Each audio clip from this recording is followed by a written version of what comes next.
If it's a political story, we are on the scene. The race for the White House is heating up. Kamala, you're fired! I say, bring it on. If it's breaking news, we're live with the latest coverage. From the White House, the State Department, and Capitol Hill. We know the issues, but above all, we know the players to bring you the latest in-depth analysis on all the key stories that we're covering.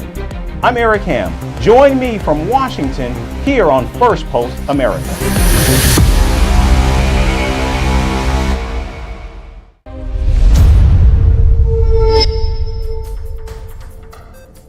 Hello and thanks for tuning in to Firstpost America. I'm Eric Ham, live from the nation's capital in Washington, D.C. Polarizing influencers Elon Musk and Donald Trump had their much-anticipated sit-down last night. We'll tell you all about it and more from around the world. But first, here's a look at the latest headlines. Palestinian President Mahmoud Abbas travels to Moscow to meet Russian President Vladimir Putin. Abbas and Putin discussed the war in Gaza as the Russian leader reiterates his support for a two-state solution. The Philippines accused China of provocation over a disputed shoal in the South China Sea. Manila says Chinese fighter jets flew dangerously close and fired a volley of flares in the flight path of a Filipino Air Force patrol plane. London police arrest and charge a 32-year-old man with attempted murder in the stabbing of an 11-year-old girl in Leicester Square. Officials confirmed that the child's injuries are not life-threatening. And NASA's InSight rover shows evidence of water on Mars below the surface of the red planet. Based on the data, scientists say Mars had Earth-like conditions billions of years ago and became a desert after all the water evaporated as the planet lost its atmosphere.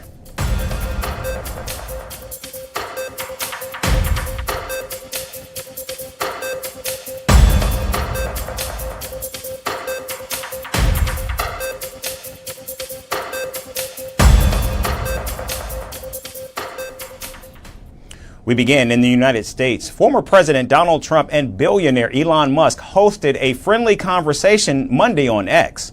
Musk interviewed the Republican presidential nominee after a delay of more than 40 minutes due to technical difficulties, which he blamed on an unconfirmed cyber attack. The lengthy conversation was heard live by more than 1 million users. Trump ranted about illegal immigration, repeatedly called President Joe Biden stupid, and insulted his Democratic rival Kamala Harris several times. The discussion began with the former president retelling how he survived the assassination attempt at his Pennsylvania rally last month. Now, throughout the interview, the tech titan asked Donald Trump softball questions that allowed him to stick to his talking points, which were not challenged by Musk. The former president, without any evidence, accused Democrats of a coup to remove President Biden from the 2024 presidential election and expressed anger about the nomination of Kamala Harris. He hasn't done an interview since this whole scam started. And say what you want. This was a coup.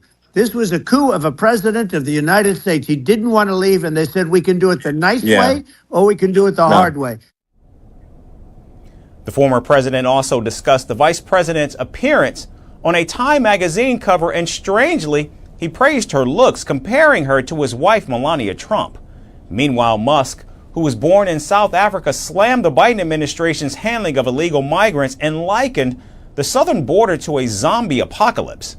Identifying himself as a legal immigrant, Musk said it is impossible for the United States to absorb everyone from Earth.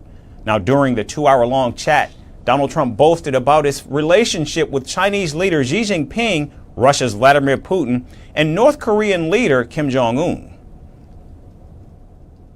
Well, I know Putin, I know President Xi, I know Kim Jong-un of North Korea, I know every one of them.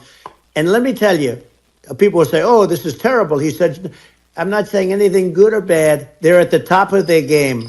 They're tough, they're smart, they're vicious, and they're going to protect their country. Whether they love their country, they probably do. It's just a different form of love, but they're going to protect their country. But these are tough people at the top of their game. Trump also proposed to build an Iron Dome similar to Israel's and insisted that America would be safer under his watch. On the growing climate crisis, the ex-president said rising sea levels were an opportunity for more oceanfront property. The real threat, Trump suggested, was the countries that have significant nuclear power and could attack the United States in the future. Meanwhile, Elon Musk reiterated his strong support for Donald Trump and touted a job in a future Trump administration to serve on a cost-cutting committee. Donald Trump appeared sold on the job application and applauded Musk, who cut much of the workforce months after taking over Twitter, changed the platform's name, and lifted the ban on Donald Trump to use the site again.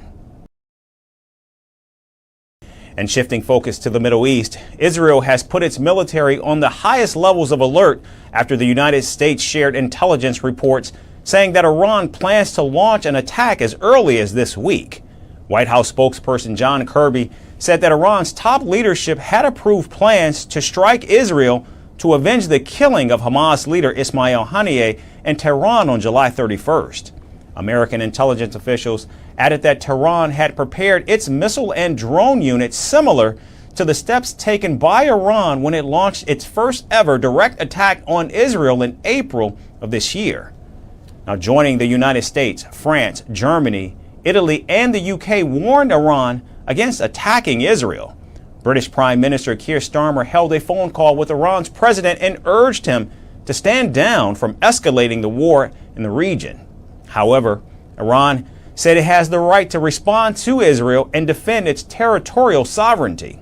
Meanwhile, Israel said it is in fact tracking Iran's military movements and is prepared to respond to any kind of attack. We are prepared at peak readiness in attack and defense, and we will act according to the instructions of the political echelon. Regarding the questions that arise from the public about the situation, your preparedness and vigilance, the public, are important to us. At the same time, at this stage, there is no change in the defense policy of the Home Front Command. We have very broad attack plans and are highly prepared for execution. Hezbollah is planning to act. We are not waiting for the other side. We attack all the time and remove threats as soon as we detect them. We are at peak readiness for this mission. As tensions with Iran increase in the region, the United States has agreed to resume selling offensive weapons to Saudi Arabia. In 2021, the Biden administration placed an arms embargo on the Saudi kingdom after accusing Riyadh of human rights violations in the war against the Yemen-based Houthis. The fighting between Saudi Arabia and the Houthis was brought to an end in the spring of 2022. However, since then, the Iran-backed Houthis have increased their aggression by launching missiles at military and commercial ships in the Red Sea. Now, there has not been a single Saudi airstrike into Yemen in 2 years. However, Washington says that Riyadh remains one of its most dependable allies in the region. Citing bureaucratic hurdles, diplomatic procedures, and geopolitical considerations, the United States will now sell precision-guided bombs and missiles to Saudi Arabia. Additionally, Riyadh is seeking a civilian nuclear deal and protection guarantees against Iran and its proxies. Meanwhile, the United States is hoping for support from Saudi Arabia if, in fact, Iran does go ahead with an attack on Israel. And now to Europe, where Vladimir Putin has vowed a worthy response against Ukraine's incursion into Russia's southwestern region of Kursk.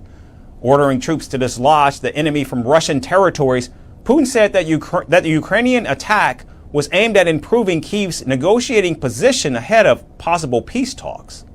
It is becoming obvious and clear now why the Kyiv regime had refused our proposals to return to a peaceful settlement plan, as well as the proposals of interested and neutral mediators. It appears that the enemy, with the help of his Western masters, is fulfilling their will, and the West is fighting us with the hands of the Ukrainians. So looks like the enemy seeks to improve its negotiating positions in the future. The enemy will certainly receive a worthy response, and all our objectives will undoubtedly be achieved.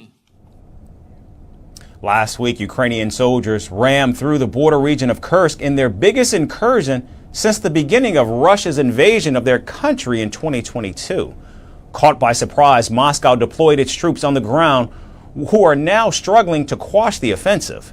The acting governor says Kyiv now controls more than 24 settlements in the Kursk region, where thousands have already fled their homes.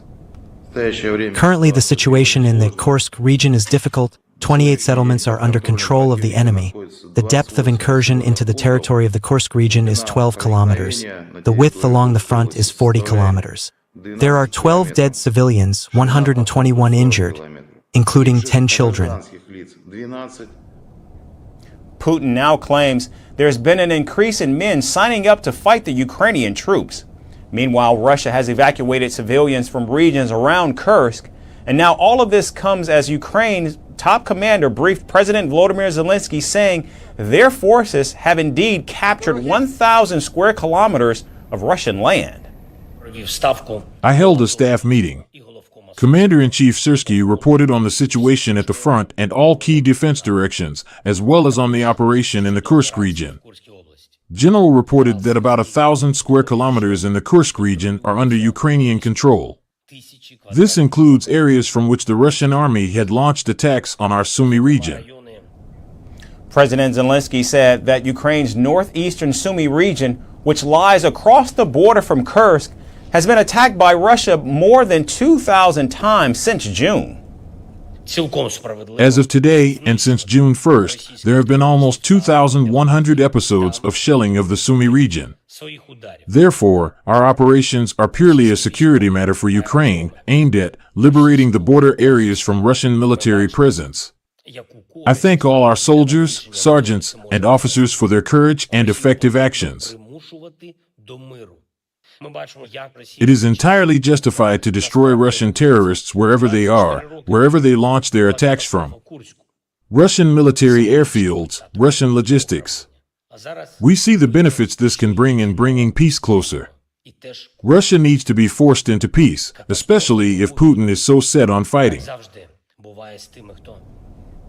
On Monday, U.S. Senator Lindsey Graham visited Kyiv and called the Ukrainian attack bold, brilliant, and beautiful. Think about Kursk. Bold, brilliant, beautiful. Keep it up. Putin started this, kick his ass. Bottom line is to the administration, I appreciate your support. Let these people fight. Give them weapons they need to win a war they can't afford to lose. Now, with the Ukrainian forces embarrassing Russia's top military brass, pressure mounts on Putin to agree to talks about halting the war. And climate change is hitting Mexico hard, very hard. In the central state of Michoacan, a 1,000-year-old pyramid partially collapsed after incessant rainfall. The indigenous tribe who built the pyramid have called it a bad omen.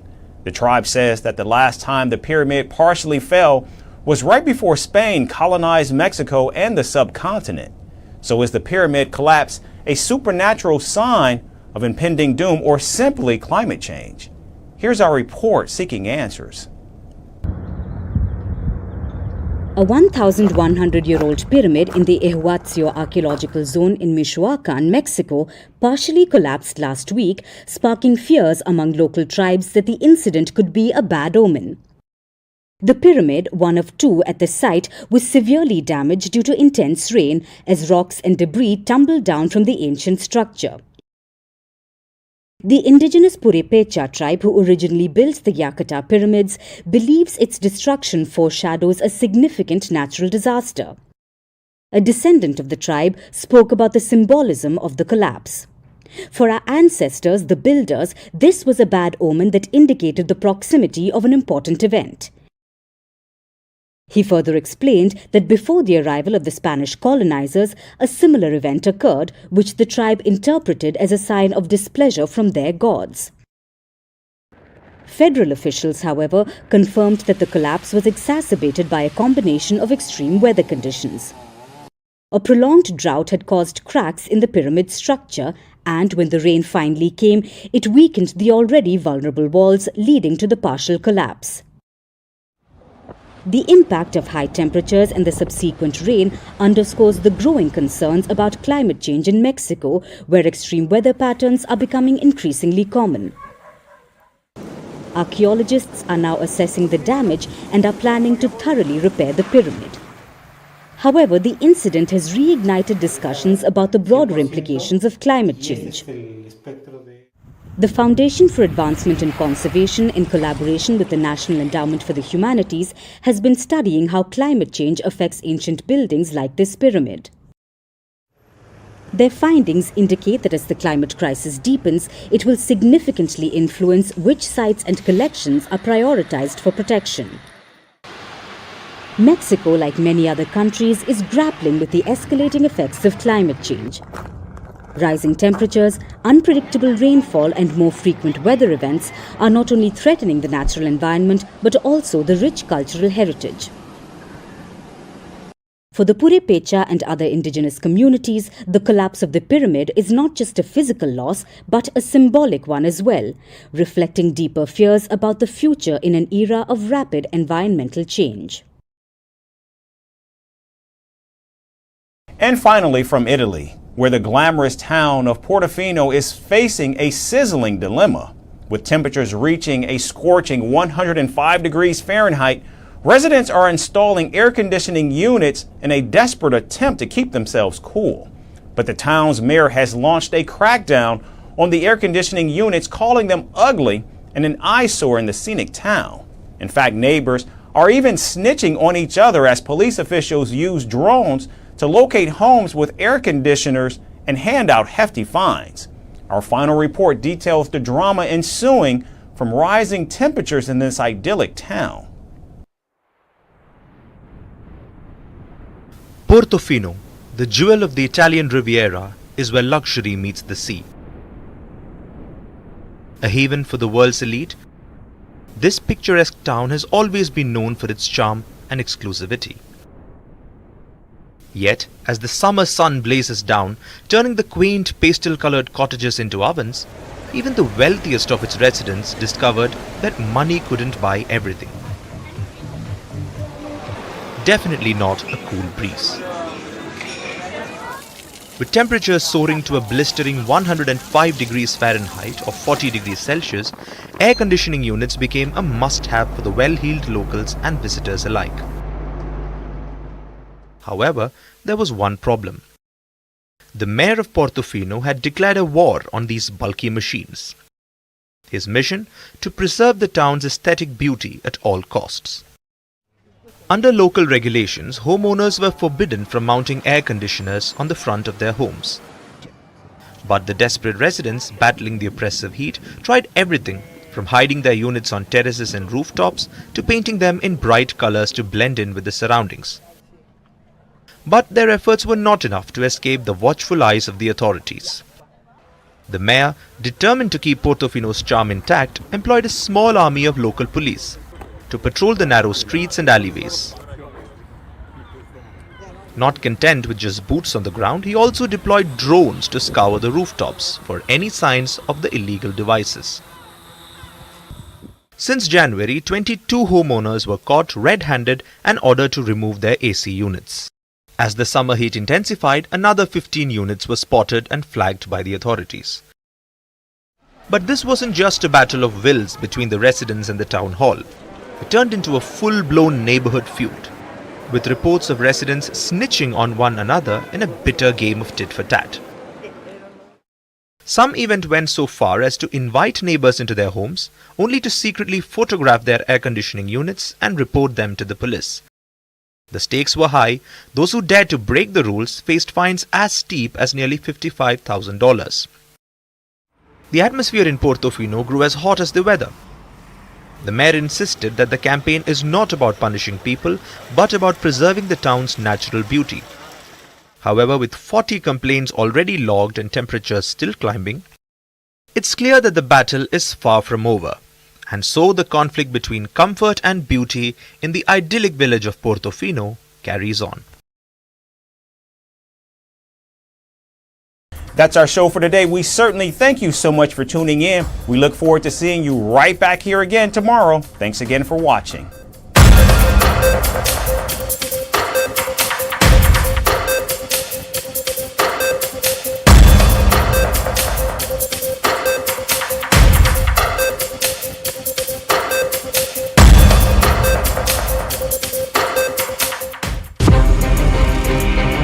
From impeachments to inaugurations, if it's a political story, we are on the scene. The race for the White House is heating up.